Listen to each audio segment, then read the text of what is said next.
Hello జాంజగ్రీలు, ఇవాళ మనము మధ్యప్రదేశ్ లో ఉన్న ఉజ్జయిని మహంకాళేశ్వర్ టెంపుల్ ని విజిట్ చేద్దాం. ఇది హైదరాబాద్ నుంచి అప్రాక్సిమేట్ గా 900 కిలోమీటర్స్ దూరంలో ఉంది. మేమైతే ఇక్కడికి ట్రైన్ లో వెళ్ళాము. ఇది 28 hours journey. Early morning 4 o'clock కి మేము ఉజ్జయిని రీచ్ అయ్యాము. వెంటనే మేము ముందుగా బుక్ చేసుకున్న రూమ్ కి వెళ్ళిపోయాము. మా హోటల్ రూమ్ వచ్చేసి ఉజ్జయిని రైల్వే స్టేషన్ నుంచి జస్ట్ 500 మీటర్స్ దూరంలో ఉంది. ఇక్కడ దేవస్థానం రూమ్స్ కూడా ఉంటాయి, భక్త నివాస్ అని చెప్పేసి. కానీ దీన్ని 1 month ముందే బుక్ చేసుకోవాలి. ఆన్లైన్ బుకింగ్ ఆప్షన్ లేదు. ఇక్కడ స్క్రీన్ పైన కనిపిస్తున్న నంబర్ కి కాల్ చేసి బుక్ చేసుకోవచ్చు. మేమైతే ఫ్రెష్ అప్ అయి మార్నింగ్ 7 o'clock కి దర్శనం లైన్ కి స్టార్ట్ అయ్యాం. టెంపుల్ అయితే మా హోటల్ రూమ్ నుంచి జస్ట్ 2 kilometers దూరంలో ఉంది. మేమైతే ఆటోలో వెళ్ళాము. ఆటో ఛార్జ్ వచ్చేసి 100 rupees. మార్నింగ్ 4 o'clock కి బస్ మారితే అవుతుంటది, కానీ మేము వెళ్ళలేదు. నార్మల్ దర్శనం కైతే వెళ్తున్నాం. ఇక్కడికి ఎప్పుడు వెళ్ళినా కానీ చాలా రష్ గా అయితే ఉంటది. విఐపి దర్శనం కూడా అవైలబుల్ గా ఉంది. టికెట్ కాస్ట్ వచ్చేసి పర్ పర్సన్ 250 rupees. మేమైతే మొబైల్ ఫోన్ కూడా లోపల తీసుకెళ్లాము. ఇప్పుడు మీరు చూసేదంతా మెయిన్ టెంపుల్ లోపలనే. 12 జ్యోతిర్లింగాల్లో మధ్యప్రదేశ్ లో ఉన్న ఉజ్జయిని మహంకాళేశ్వర్ జ్యోతిర్లింగం కూడా ఒకటి. మాకైతే దర్శనం చాలా బాగా జరిగింది. మేమైతే వితిన్ 1 hour లో బయటకు వచ్చేసాం. టెంపుల్ టైమింగ్స్ వచ్చేసి మార్నింగ్ 4 to night 10. మేమైతే మార్నింగ్ 7 o'clock కి దర్శనం లైన్ లోకి వెళ్ళాము.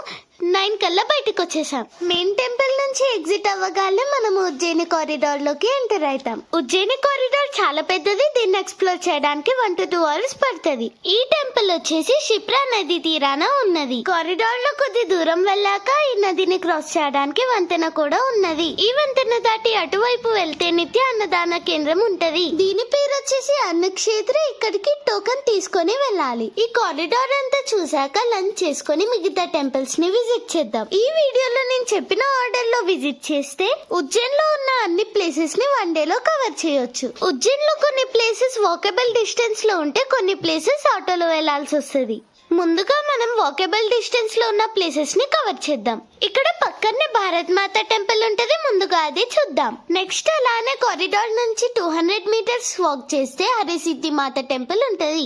ఇది 51 శక్తి పీఠాల్లో ఒకటి. అమ్మవారి మోచితి భాగం ఇక్కడ పడింది. ఈ టెంపుల్ లో ప్రతిరోజు సాయంత్రం 6:30కి ఇక్కడ కనిపిస్తున్న 2 స్తంభాలకు ఉన్న 1011 దీపాలను వెలిగించి హారతి ఇవ్వడం ఇక్కడి ప్రత్యేకత. హారతి టైంలో క్రౌడ్ చాలా ఎక్కువ ఉంటది, కాబట్టి మనం డే టైమ్ లోనే అమ్మవారి దర్శనం చేసుకొని మిగతా ప్లేసెస్ అన్ని కవర్ చేసుకొని ఈవినింగ్ హారతి టైం కి ఇక్కడికి వచ్చేసేయాలి. ఇప్పుడు నెక్స్ట్ వెళ్లాల్సిన ప్లేసెస్ కి ఆటో బుక్ చేసుకొని వెళ్ళాలి. ఆటో చార్జెస్ వచ్చేసి 800 rupees. నెక్స్ట్ మనం విజిట్ చేసే ప్లేస్ వచ్చేసి సందీపని ఆశ్రమం. ఇది శ్రీకృష్ణ, బలరామ ఇంకా సుధామ విద్యని అభ్యసించిన స్థలము. ఇక్కడ మనం 15 to 20 minutes టైం స్పెండ్ చేయొచ్చు. ఇక్కడ ఉన్న ఆర్ట్ గ్యాలరీ, అందులో ఉన్న పెయింటింగ్స్ చాలా బాగున్నాయి. ఇక్కడ లోపల ఉన్న శ్రీకృష్ణుని దర్శనం చేసుకుని నెక్స్ట్ లొకేషన్ కి వెళ్దాం. మన నెక్స్ట్ లొకేషన్ వచ్చేసి మంగళనాథ్ టెంపుల్. ఇండియాలో ఉన్న మంగళ గ్రహం అనగా కుజుర్కి ఉన్న ఏకైక గుడి ఇక్కడే ఉన్నది.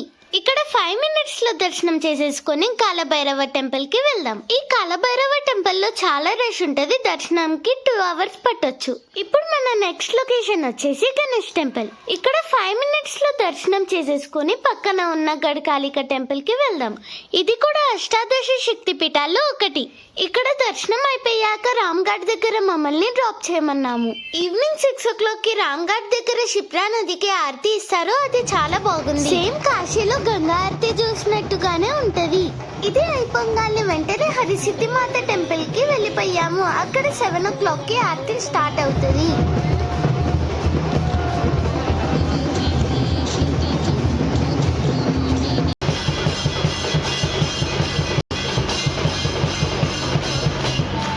దీంతో మేము ఉజ్జయిన్ లో ఉన్న అన్ని ప్లేసెస్ కవర్ చేసాము. Thank you friends. జై శ్రీ మహాకాల్.